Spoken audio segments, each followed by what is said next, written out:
Sualım Toğrul bəy sizədir ilk öncə. Mən sizin haqqınızda ümumiyyətlə araşdırmışam və sosial mediadan da izləyirəm. Sizin kontentinizi çox bəyənirəm bu arada. Sizin Fatal Fight oyununuz var idi, 2017-ci ildə satmışdı. Sadəcə olaraq o, əgər demək olarsa, o qiymətli maraqlı idi. Çünki mən də oynuyordum oyunu, maraqlı oyunu. Maraqlıdır. Hə, biraz mən keçmişə qaytardım, çünki bu Fatal Fight-ı mən 2015-ci ildə qurmuşdum, 2017-də satmışdım. Yəni 10 il keçib məsələnin üstündən. Dəqiq sənə rəqəmlər deyim, mən ora $240.000 pul yatırmışdım və satanda $500.000 satmışdım. Amma o müddət ərzində də ayda bir $30-40.000 gəlir əldə edirdi. Sadəcə o artıq düşəndə mən onu satdım 2 ildən sonra.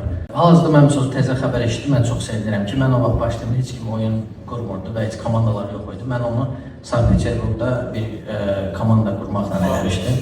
Hə, Tor Games və Trace Studio biz birləşmişdik ikimiz. O vaxt yox idi, amma 10 il keçib və artıq o talantlar var və bu yaxınlarda maraqlı bir xəbər eşitdim ki, Darts Game-dir səhvənəmsə şirkətin adı, Steam-də bir oyun buraxıblar və bir ay ərzində $500.000 pul qazanıblar. Çox yaxşı nəticədir.